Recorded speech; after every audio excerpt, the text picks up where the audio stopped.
Aujourd'hui, on vous propose de partir la tête dans les étoiles. Nous sommes à Montredon-la-Bessonnier, au pied de l'unique observatoire du Tarn. Ce que vous voyez à côté de moi, c'est un télescope. Alors forcément, en plein jour, il ne va pas nous servir à grand-chose, mais d'ici la tombée de la nuit, ça nous laisse le temps d'en apprendre un peu plus sur la conquête spatiale et l'univers qui nous entoure. On va stabiliser notre vol. Si on n'installe pas d'aileron sur notre fusée, elle va se mettre à pivoter, à faire des loopings dans tous les sens, elle n'ira pas très haut. Leçon d'aérodynamisme pour cette quinzaine d'enfants d'un centre de loisirs.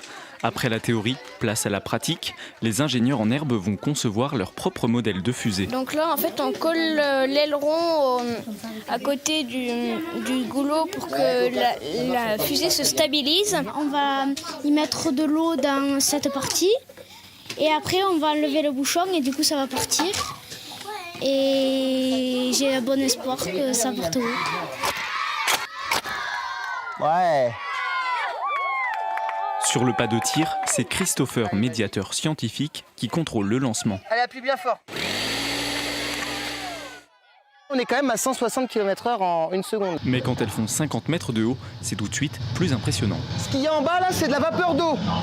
Donc on a la vitesse en plus qui s'affiche. On voit qu'elle accélère tout doucement pour l'instant. Ça y est, la nuit est tombée, le ciel commence à se dévoiler.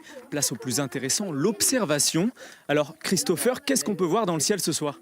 Ah, il y a beaucoup de choses. On va déjà commencer par observer la Lune. Et puis après, il y a quand même pas mal d'étoiles, mais surtout 2 planètes à observer dans le ciel. C'est Jupiter, elle se lève 1 heure après le coucher du soleil. Et ensuite, juste à côté d'elle, sur la gauche, il y a Saturne. C'est impressionnant. Je croyais pas que je pouvais le voir d'aussi gros. Je l'ai jamais vu comme ça. Et pour observer les géantes de notre système solaire d'encore plus près, quoi de mieux qu'un plus gros télescope? Là, on voit bien les anneaux, là. Hein. Vous voyez, il y a des fois, c'est un petit réglage qu'il faut faire. Voilà. Je Là, trouve qu'on a les... beaucoup de chance de pouvoir observer ça à Montredon-la-Bessonnier, parce qu'on ne peut pas l'observer partout. Et c'est joli de voir toutes ces planètes. En plus des planètes, la surprise du chef, perché à 400 km. C'est la Station Spatiale Internationale, l'ISS. 28 000 km/h à peu près, voilà, c'est la vitesse. Du coup, il lui faut environ 1h30 pour faire le tour de la Terre. Ce lieu ne serait pas ce qu'il est sans les personnes qui le font vivre. Justement, on a rendez-vous avec l'une d'entre elles au planétarium. Elle s'appelle Madeleine Marcelli, elle est coordinatrice scientifique ici.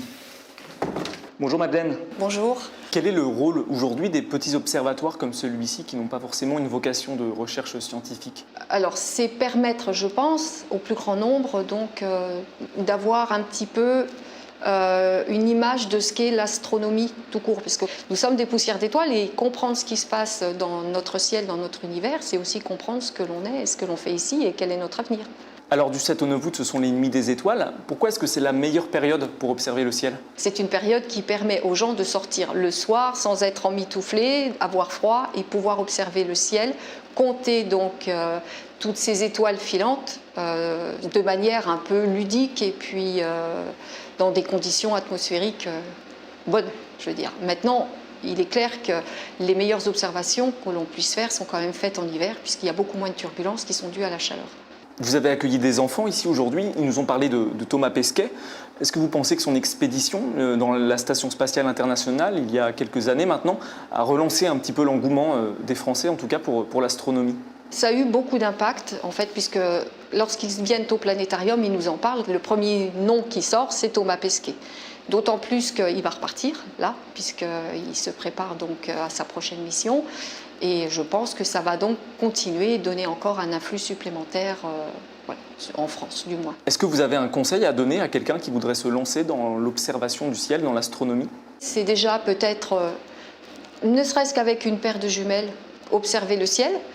Vous avez donc aussi des logiciels comme Stellarium qui sont accessibles à tout le monde, qui sont gratuits, que vous pouvez trouver sur Internet, qui vous montrent le ciel du soir et quoi observer. C'est vraiment très très bien. Après, on passe à la lunette, et puis après, on passe au télescope, et puis après, il y a des clubs d'amateurs.